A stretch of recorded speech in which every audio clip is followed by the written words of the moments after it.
ಟಾರ್ಗೆಟ್ಗೆ ಮತ್ತೆ ಸ್ವಾಗತ. ಶೋಭಾ ಅವರೇ, ವಿಧಾನಸಭೆ ಎಲೆಕ್ಷನ್ ಸಂದರ್ಭದ ಸನ್ನಿವೇಶನೇ ಬೇರೆ, ಇವತ್ತಿನ ಸನ್ನಿವೇಶನೇ ಬೇರೆ. ಎಲ್ಲೋ ಒಂದು ಕಡೆ ಸಿದ್ದರಾಮಯ್ಯ ಅವರು ತಮ್ಮ ನಾಯಕತ್ವದಿಂದ ಮುನ್ನುಗ್ತಾ ಇದ್ದಾರೆ ಅಂತ ಹೇಳಲಾಗ್ತಾ ಇದೆ. ಇನ್ನಿತರ ನಾಯಕರ ಇದೇನಿದೆ ವರ್ಚಸ್ಸೇನಿದೆ ಅದು ಕಳೆಗುಂದುತ್ತಾ ಇದೆ. ಎಲ್ಲೋ ಯಡಿಯೂರಪ್ಪ ಅವರು ಕಳೆದು ಹೋಗ್ಬಿಟ್ಟಿದ್ದಾರೆ. ಸೊ ಯಡಿಯೂರಪ್ಪ ಅವರು ರೆಲೆವೆಂಟಾ ಅನ್ನೋ ಪ್ರಶ್ನೆ ಉದ್ಭವ ಆಗುತ್ತೆ. ಯಡಿಯೂರಪ್ಪನವರು ಕಳೆದೋಗೋ ನಾಯಕ ಅಲ್ಲ. ನಿರಂತರವಾಗಿ ಕಳೆದ 40-50 ವರ್ಷಗಳಿಂದ ದುಡಿದಂಥ ದೇವೇಗೌಡರು, ಯಡಿಯೂರಪ್ಪನವರು ನಿಜವಾದ ಹೋರಾಟಗಾರರು. ಅಧಿಕಾರಕ್ಕಾಗಿ ಬರುವಂಥ ನಾಯಕರು ಬೇರೆ ಇರ್ತಾರೆ, ಆದರೆ ಹೋರಾಟಗಾರರು ರಾಜ್ಯದ ಹಿತದೃಷ್ಟಿಯಿಂದ ಯೋಚನೆ ಮಾಡುವವರು ಬೇರೆ ಇರ್ತಾರೆ ಅಂತ ಹೇಳಿ ಅದಕ್ಕಾಗಿ ಆ ಸಾಲಿನಲ್ಲಿ ಸನ್ಮಾನ್ಯ ಯಡಿಯೂರಪ್ಪನವರು ಇದ್ದಾರೆ, ರಿಲೆವೆಂಟ್ ಇದ್ದಾರೆ, ಮತ್ತೆ ಅವರೇ ನಿಜವಾದ ಹೋರಾಟಗಾರರು. ಇವತ್ತು ಕೂಡ ಅವರೇ ರಾಜ್ಯದಲ್ಲಿ ಹೋರಾಟಗಾರರು. ಓಕೆ, ಸಂಘ ಪರಿವಾರದ ಬಗ್ಗೆ ಶೋಭಾ ಅವರ ನಿಲುವೇನು? ಸಂಘ ಪರಿವಾರದ, ನಾನು ಚಿಕ್ಕಂದಿಂದ ಸಂಘ ಪರಿವಾರದಲ್ಲಿ ಬೆಳೆದು ಬಂದಂಥವಳು. ರಾಜಕೀಯಕ್ಕೂ ಸಂಘ ಪರಿವಾರಕ್ಕೂ ನಾನು ಎಂದೂ ತಳಕು ಹಾಕೊಂಡಿಲ್ಲ, ತಳಕು ಹಾಕೋದೂ ಇಲ್ಲ, ಇವತ್ತು ಹಾಕೋದಿಲ್ಲ. ಓಕೆ, ಇತ್ತೀಚೆಗೆ ಶೋಭಾ ಕರಂದ್ಲಾಜೆ ಅವರು ಯಾವಾಗಲೂ ಆಧ್ಯಾತ್ಮದ ಕಡೆ, ಮಾನಸ ಸರೋವರ ಕಡೆ ಪಯಣ ಬೆಳೆಸ್ತಾ ಇರ್ತಾರೆ. ಇವೆಲ್ಲಾನು ನೋಡ್ತಾ ಇದ್ರೆ ಎಲ್ಲೋ ಒಂದ್ ಕಡೆ ರಾಜಕೀಯ ಬೇಸತ್ತೋಗಿದೆ ಶೋಭಾ ಅವರಿಗೆ. ರಾಜಕೀಯ ನಿವೃತ್ತಿ ಏನಾದರೂ ತಗೊಂಡ್ಬಿಡ್ತಾರಾ ಈ ರೀತಿ ದೇಶ ಸುತ್ತುತ್ತಾ ಅನ್ನೋ ಮಾತಿದೆ. ನಿವೃತ್ತಿ ತಗೊಳ್ಬೇಕಂದ್ರೆ ಯಾವಾಗ ನನ್ನ ಮೇಲೆ ಆರೋಪಗಳನ್ನು ಹೊರಿಸಿದ್ರು, ಅಪವಾದಗಳನ್ನು ಹೊರಿಸಿದ್ರು, ಅವಾಗ ನಾನು ತಗೋಬೇಕಾಗಿತ್ತು. ಅವತ್ತೊಂದ್ಸರಿ ಯೋಚನೆಯನ್ನು ಮಾಡಿದೆ, ಸಂಘ ಪರಿವಾರದವ್ರು ಹೇಳೂ ಇದ್ದೆ, ಬೇಡಪ್ಪ ಈ ರಾಜಕೀಯ ಸಾಕು, ಹೊಲಸು ಇದು ಅಂತ ಹೇಳಿ. ಆದರೆ ಇವಾಗ ಖಂಡಿತ ನಾನು ತಗೊಳ್ಳೋಂಥ ಮೂಡಲಿಲ್ಲ. ಈಗ ನಾನು ಹೋರಾಟ ಮಾಡೋ ಮೂಡಲಿದ್ದೀನಿ.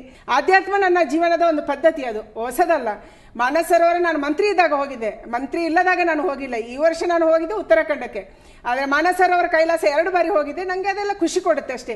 ನನ್ನ ಉಳಿಕೆ ಟೈಮಲ್ಲಿ ಬೇರೆ ಬೇರೆ ದೇಶ ತಿರುಗಬೇಕು, ದೇಶ ಸುತ್ತಬೇಕು, ಕೋಶ ಓದಬೇಕು ಅಂತಾರಲ್ಲ, ಅದೇ ರೀತಿ ನಮ್ಮ ದೇಶವನ್ನು ನಾನು ತಿಳ್ಕೊಳ್ಬೇಕು ಅನ್ನೋ ಕಾರಣಕ್ಕಾಗಿ ಹೋಗಿದ್ದೆ. ರಾಜಕೀಯ ನಿವೃತ್ತಿಯ ಪ್ರಶ್ನೆನೇ ಬರಲ್ಲ, ನಾನು ಹೋರಾಟಗಾರ್ತಿ ಆಗ್ತೀನಿ. ಸೋನಿಯಾ ಗಾಂಧಿ, ದೇವೇಗೌಡ, ನರೇಂದ್ರ ಮೋದಿ ಯಾರಿಷ್ಟ ಆಗ್ತಾರೆ ಶೋಭಾ ಕರಂದ್ಲಾಜೆ ಅವರಿಗೆ? ನಾವು ಯಾರನ್ನು ಕೂಡ ಒಂದೇ ತಕ್ಕಡಿಯಲ್ಲಿ ತೂಕ ಹಾಕಕ್ಕಾಗಲ್ಲ. ಸೋನಿಯಾ ಗಾಂಧಿ ಬೆಸ್ಟೋ, ದೇವೇಗೌಡರು ಬೆಸ್ಟ್ ಅಥವಾ ಇನ್ಯಾರ ಬೆಸ್ಟ್ ಅಂತ ಕೇಳಿದರೆ ನಾವು ಹೇಳಕ್ಕಾಗಲ್ಲ. ಮುಂದಿನ ದಿನದಲ್ಲಿ ರಾಜಕೀಯವಾಗಿ ಏನೇನು ಪರಿಸ್ಥಿತಿಗಳು ಬರ್ತವೆ ಅದನ್ನು ನೋಡ್ಕೊಂಡು ನಾವು ಡಿಸೈಡ್ ಮಾಡ್ತೀವಿ. ಓಕೆ, ಸೋಲಿನ ನಂತರ ಎಲ್ಲೋ ಒಂದು ಕಡೆ ಉತ್ಸಾಹ ಕುಗ್ಗಿ ಹೋಗಿತ್ತು ಶೋಭಾ ಕರಂದ್ಲಾಜೆ ಅವ್ರದ್ದು ಅಂತ. ಈಗ ಮತ್ತೆ ಅದೇ ಹೋರಾಟದ ಸ್ಫೂರ್ತಿ ಎಲ್ಲಿಂದ?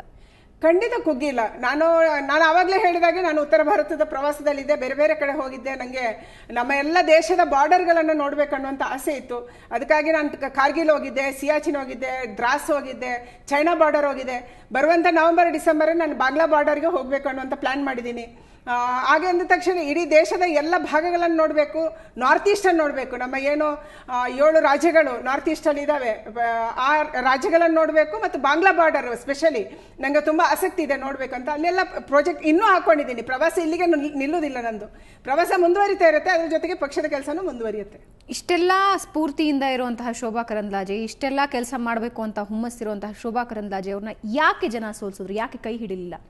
ರಾಜಾಜಿನಗರದ ಜನತೆಗೆ ಅನಿಸಿರ್ಬೋದು, ಶೋಭಾ ಅವರು ನಮ್ಮ ಕ್ಷೇತ್ರದ ಕೆಲಸ ಮಾಡಲಿಕ್ಕಿಲ್ಲ, ಅವರಿಗೆ ಆ ಶಕ್ತಿ ಬರ್ಲಿಕ್ಕಿಲ್ಲ, ಅದಕ್ಕಾಗಿ ಅವರಿಗಿಂತ ಒಳ್ಳೆಯವರನ್ನು ಆಯ್ಕೆ ಮಾಡೋಣ ಅಂತ ಮಾಡಿರ್ತಾರೆ ಅಷ್ಟೇ. ಯಡಿಯೂರಪ್ಪ ಅವರು ಎಲ್ಲೋ ಒಂದ್ ಕಡೆ ಬಿಜೆಪಿ ಕಡೆ ವಾಲ್ತಿದ್ದಾರೆ. ಆದ್ರೆ ಬಿಜೆಪಿ ಅವ್ರು ಏನ್ ಹೇಳ್ತಿದ್ದಾರೆ ಅಂದ್ರೆ, ಬರೋದಾದ್ರೆ ಯಡಿಯೂರಪ್ಪ ಅವ್ರು ಒಬ್ಬರೇ ಬರ್ಲಿ, ಲಗೇಜ್ ಸಮೇತ ಬರೋದು ಬೇಡ ಅಂತ. ಎಲ್ಲೋ ಒಂದ್ ಕಡೆ ಶೋಭಾ ಕರಂದ್ಲಾಜೆ ಅವ್ರನ್ನ ಪಾಯಿಂಟ್ ಔಟ್ ಮಾಡ್ತಿದ್ದಾರೆ.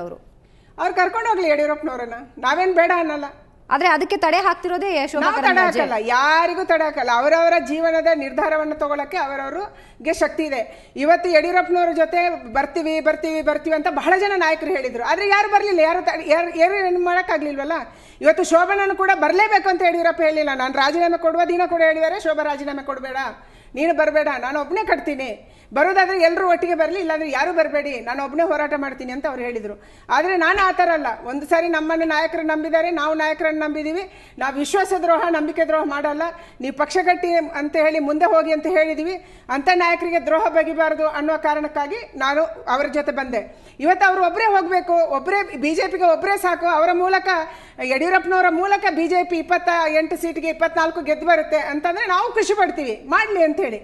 ನಮ್ದೇನು ತಡೆ ಇಲ್ಲ ಯಡಿಯೂರಪ್ಪನವರು ಹೋಗೋದಕ್ಕಾಗಲಿ ಅಥವಾ ಪಕ್ಷ ಕಟ್ಟೋದಕ್ಕಾಗಲಿ. ಆದರೆ ನನ್ನೊಂದು ಸಿದ್ಧಾಂತ ಇದೆ, ಈ ಪ್ರಾದೇಶಿಕ ಪಕ್ಷವನ್ನು ನಾವು ರಾಜ್ಯದಲ್ಲಿ ಕಟ್ಟಿ ಬೆಳೆಸಬೇಕು ಅಂತ ಹೇಳಿ ಅದಕ್ಕೆ ಯಡಿಯೂರಪ್ಪನವರು ಬದ್ಧ ಇದ್ದಾರೆ. ಇವತ್ತು ಈ ರೀತಿಯ ಯಾವುದೇ ಮಾತುಗಳು ಹೇಳಿದ್ರು ಕೂಡ ಅದು ಮಧ್ಯದಲ್ಲಿ ನಡೀತಾ ಇರುವಂಥ ಒಂದು ಷಡ್ಯಂತ್ರ, ಒಂದು ವ್ಯವಸ್ಥಿತ ಪಿತೂರಿ. ಅಥವಾ ಯಡಿಯೂರಪ್ಪನವರು ಇನ್ನೊಂದು ಸಾರಿ ಈ ಥರ ಬಿಜೆಪಿಗೆ ಬರಲಿ ಅಂತ ಹೇಳಿ ಕೆಜೆಪಿಯನ್ನು ಕಟ್ಟಬಾರ್ದು, ಅವ್ರು ಬಿಜೆಪಿಗೆ ತಗೋಬಾರ್ದು ಅನ್ನುವಂಥ ವ್ಯವಸ್ಥಿತ ಷಡ್ಯಂತ್ರ ಇರ್ಬೋದು ಅಂತ ಅಂದ್ಕೊಂಡಿದ್ದೀನಿ. ಕಾರ್ಯಾಧ್ಯಕ್ಷೆಯಾಗಿ ಮುಂದಿನ ನಿಲುವೇನು ಶೋಭಾ ಕರಂದ್ಲಾಜೆಯದ್ದು? ನನ್ನ ಪಕ್ಷವನ್ನು ನಾನು ತಳಮಟ್ಟದಿಂದ ಕಟ್ಟಬೇಕು. ತಳಮಟ್ಟದಿಂದ ಕಾರ್ಯಕರ್ತರನ್ನ ಗುರುತಿಸಬೇಕು. ತಾಲೂಕು ಸಮಿತಿಗಳಾಗಬೇಕು, ಜಿಲ್ಲಾ ಸಮಿತಿಗಳಾಗಬೇಕು, ಎಲ್ಲ ಮೋರ್ಚಾಗಳವರನ್ನ, ಎಲ್ಲ ಜಾತಿ ವರ್ಗದವರನ್ನ, ಇನ್ನೊಂದಷ್ಟು ಜನ ಯಾರ್ಯಾರಿಗೆ ಈ ಪಕ್ಷಕ್ಕೆ ಬರಬೇಕನ್ನುವಂಥ ಆಸಕ್ತಿ ಇದೆ ಅಂತ ನಮ್ಮ ಹತ್ರ ವ್ಯಕ್ತ ಮಾಡ್ತಾ ಇದ್ದಾರೆ. ಅವರನ್ನೆಲ್ಲ ಕರ್ಕೊಂಡು ಬಂದು ಜೋಡಿಸ್ಕೊಂಡು ಮುಂದೆ ಬಲವಾದ ಪಕ್ಷವಾಗಿ ಕರ್ನಾಟಕದ ಒಂದು ವಾಯ್ಸ್ ಆಗಿ, ಒಂದು ಧ್ವನಿಯಾಗಿ ಈ ಪಕ್ಷವನ್ನು ಬೆಳೆಸಬೇಕನ್ನುವಂಥ ಆಸೆ ಇದೆ. ಮುಂದಿನ ವಿಧಾನಸಭೆ ಚುನಾವಣೆಯವರೆಗೂ ಕೆಜೆಪಿ ಉಳ್ಕೊಳ್ಳುತ್ತೆ, ಬದುಕುತ್ತೆ ಅನ್ನೋ ಕಾನ್ಫಿಡೆನ್ಸ್ ಇದೆಯಾ ಶೋಭಾ ಕರಂದ್ಲಾಜೆ? ಬದುಕಿಸ್ಬೇಕಂತಲೇ ಪಕ್ಷ ಹುಟ್ಟಾಕಿದೀವಿ. ಯಾವುದೇ ಮಗು ಹುಟ್ಟಿದ ತಕ್ಷಣ ಇದು ಸಾಯುತ್ತಾ ಅಂತ ಪ್ರಶ್ನೆ ಕೇಳಿದ್ರೆ ಇದಕ್ಕೆ ಉತ್ತರ ಇಲ್ಲ. ಅದಕ್ಕಾಗಿ ಈ ಪಕ್ಷವನ್ನು ಹುಟ್ಟಾಕಿರೋದೇ ಇದನ್ನು ಬದುಕಿಸಬೇಕು ಮತ್ತು ಬೆಳೆಸಬೇಕು ಅಂತ ಹೇಳಿ ಬೆಳೆಸ್ತೀವಿ. ಶೋಭಾ ಕರಂದ್ಲಾಜೆ ಅವರೇ, ನಿಮ್ಮ ಮುಂದಿನ ಎಲ್ಲ ಕಾರ್ಯಗಳು ಯಶಸ್ಸಾಗಲಿ ಅಂತ ಆಶಿಸ್ತೀವಿ. ಧನ್ಯವಾದ ನನ್ನ ಜೊತೆ ಮಾತಾಡೋದಕ್ಕೆ. ವೀಕ್ಷಕರೇ, ಇದು ಈ ವಾರದ ಟಾರ್ಗೆಟ್. ಮುಂದಿನ ವಾರ ಮತ್ತೊಬ್ಬ ವಿಶೇಷ ಅತಿಥಿಯೊಂದಿಗೆ ಮತ್ತೆ ಭೇಟಿಯಾಗ್ತೀನಿ. ನೇರ, ದಿಟ್ಟ, ನಿರಂತರ ಸುದ್ದಿಗಾಗಿ ನೋಡ್ತಾ ಇರಿ ಸುವರ್ಣ ನ್ಯೂಸ್.